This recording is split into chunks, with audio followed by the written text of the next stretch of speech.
Morning welcome to big TV digital exclusive live. Ukraine పై Russia ప్రతీకారం తీర్చుకుంది.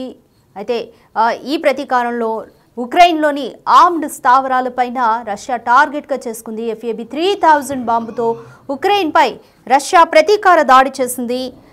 Ukraine మిలిటెంట్లనే Russia టార్గెట్గా చేసుకుంది. 407 డ్రోన్లు అలాగే 44 క్షిపణులతో భీకర దాడి చేసింది రష్యా.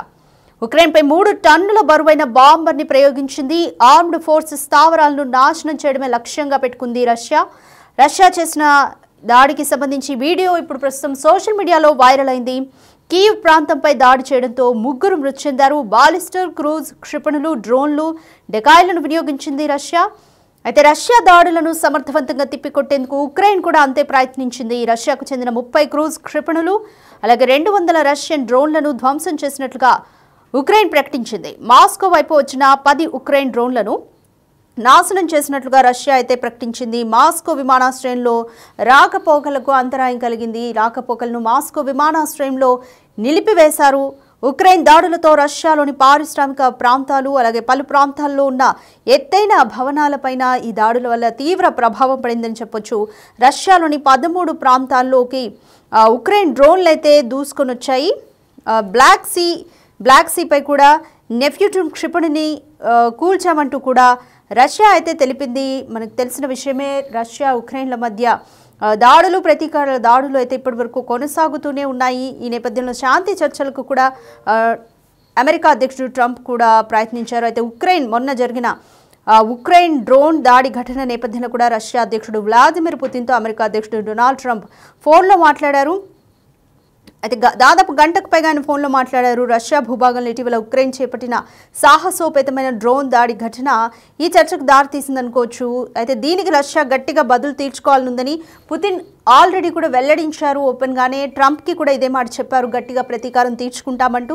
ఈ మేరకు ట్రంప్ తన సోషల్ మీడియా ట్రూత్లో కూడా వెల్లడించారు. ఇస్తాంబుల్ వేదికగా రష్యా ఉక్రెయిన్ మధ్య మరోసారి శాంతి చర్చలు జరగనున్న వేళ స్పైడర్ వెబ్ పేరుతో గత ఆదివారం మునుపెన్నడూ లేని రీతిలో ఉక్రెయిన్ భారీ ఆపరేషన్ చేపట్టింది. ఏకంగా రష్యా భూభాగంలోకి కంటైనర్లలో డ్రోన్లను తరలించి వైమానిక స్థావరాల్ని లక్ష్యంగా చేసుకుని ఉక్రెయిన్ దాడులు చేపట్టింది. ఘటనలో రష్యాకు చెందిన 41 యుద్ధ విమానాలు అలాగే పలు ఎయిర్ బేస్లు కూడా ధ్వంసమయ్యాయి. రష్యా భూభాగంలోని 4000 కిలోమీటర్ల దూరంలో ఉన్న ఇర్క్యూట్స్ ప్రాంతంలో వైమానిక స్థావరంలోకి వెళ్లి మరీ డ్రోన్ దాడులు చేసింది ఉక్రెయిన్. ఈ దాడిలో Tu-95, Tu-22, M3 బాంబర్లు, కీలకమైన A-50 ఎయిర్ క్రాఫ్ట్లు ఈ ఘటనతో ధ్వంసమయ్యాయని చెప్పొచ్చు. రష్యాకి ఇది తీవ్ర నష్టం చేకూర్చింది. 3 ఏళ్లకు పైగా కొనసాగుతుంది యుద్ధం. ఈ ఘటన మాస్కోకు పెద్ద కుదుపని చెప్పొచ్చు. ఉక్రెయిన్ దళాలకు ఈ దాడి మరింత ప్రోత్సాహం ఇచ్చినట్టుగా కూడా అంతర్జాతీయ విశ్లేషకులు కూడా వారైతే అంగీకరించారు. అయితే ఈ ఉక్రెయిన్ చేసిన ఈ దాడికి, ఈ నష్టానికి ప్రతీకారంగా రష్యా దాడి చేసింది. FAB 3000 బాంబుతో ఉక్రెయిన్పై విరుచుకుపడింది. ఉక్రెయిన్ మిలిటెంట్లపై రష్యా మిలిటెంట్లని అలాగే ఆర్మ్డ్ స్థావరాలని టార్గెట్గా చేసుకుంది రష్యా. 407 డ్రోన్లు అలాగే 44 క్షిపణులతో భీకర దాడి చేసింది రష్యా. ఉక్రెయిన్పై 3 టన్నుల బరువైన బాంబర్ని కూడా ప్రయోగించింది. ఆర్మ్డ్ ఫోర్సెస్ స్థావరాలను నాశనం చేయడమే లక్ష్యంగా పెట్టుకుంది రష్యా. అయితే రష్యా దాడి చేసిన ఈ వీడియో ప్రస్తుతం సోషల్ మీడియాలో వైరల్గా మారింది. కీవ్ ప్రాంతంపై దాడి చేయడంతో 3 మృతి చెందారు. బాలిస్టర్ క్రూజ్ క్షిపణులు, డ్రోన్లు, డెకాయిలను వినియోగించింది రష్యా దాడులను తిప్పికొట్టేందుకు కూడా ఉక్రెయిన్ ఏమాత్రం తగ్గలేదు. ఉక్రెయిన్ కూడా తిప్పికొట్టడానికే ప్రయత్నించింది. రష్యాకు చెందిన 30 క్రూజ్ క్షిపణులు, 200 రష్యన్ డ్రోన్లను ధ్వంసం చేసినట్లుగా ఉక్రెయిన్ కూడా ప్రకటించింది. అయితే మాస్కో వైపు వచ్చిన 10 ఉక్రెయిన్ డ్రోన్లను నాశనం చేసినట్లుగా ఒకవైపు రష్యా ప్రకటిస్తోంది. మాస్కో విమానాశ్రయంలో రాకపోకలకు అంతరాయం కలిగింది. ప్రస్తుతానికి మాస్కో ఎయిర్పోర్ట్లో రాకపోకలను అయితే నిలిపివేశారు. ఉక్రెయిన్ దాడులతో రష్యాలోని పారిశ్రామిక ప్రాంతాలు అలాగే పలు ప్రాంతాల్లోని ఎత్తైన భవనాలపైన కూడా ఇది తీవ్ర ప్రభావాన్ని చూపించిందని చెప్పుకోవచ్చు. రష్యాలోని 13 ప్రాంతాల్లోకి కూడా ఉక్రెయిన్ డ్రోన్లు ఒక్కసారిగా దూసుకొచ్చాయి. బ్లాక్ సీపై నెప్ట్యూన్ క్షిపణిని కూడా వచ్చిన ఆ క్షిపణిని కూడా కూల్చేశామంటూ అయితే రష్యా ప్రకటించింది. Все, опять попали. Опять в резервуар попали. Нефтебазе попали.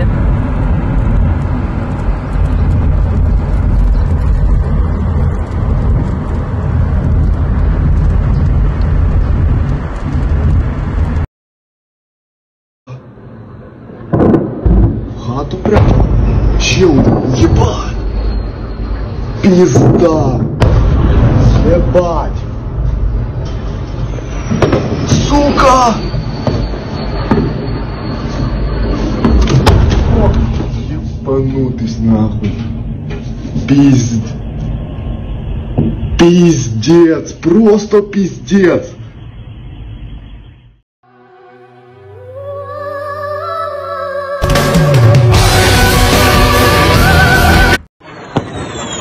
Ошалеть. Ошалеть. Ошалеть. రైట్, ఉక్రెయిన్లో రష్యా చేసిన దాడులకు సంబంధించి వీడియో ప్రస్తుతం సోషల్ మీడియాలో వైరల్ అవుతుంది. మీరు బిగ్ టీవీ స్క్రీన్పై ఆ విజువల్స్ చూస్తున్నారు. సో డిస్టర్బింగ్ కంటెంట్ ఇది. మొత్తం కూడా కీవ్ ప్రాంతంపై రష్యా విరుచుకుపడి డ్రోన్లతో దాడి చేసింది. అలాగే 3 టన్నుల బరువైన బాంబర్ని కూడా రష్యా ఉక్రెయిన్పై ప్రయోగించింది. దీనికి ప్రతీకారంగా మళ్ళీ ఉక్రెయిన్ కూడా దాడి చేసింది. రష్యా మెయిన్గా ఆర్మ్డ్ ఫోర్సెస్ని నాశనం చేయడం, అలాగే ఉక్రెయిన్ మిలిటెంట్లని టార్గెట్ చేసుకుంది రష్యా అని చెప్పొచ్చు. కీవ్ ప్రాంతంపై దాడి చేయడంతో 3 మృతి చెందారు. అయితే దీనికి సంబంధించి అంతే ధీటుగా ఉక్రెయిన్ కూడా రష్యాపై దాడి చేసింది. ఉక్రెయిన్ దాడులతో రష్యాలోని పారిశ్రామిక ప్రాంతాలు, పలు ప్రాంతాల్లోని ఎత్తైన భవనాలపైన కూడా తీవ్ర ప్రభావం పడనుంది.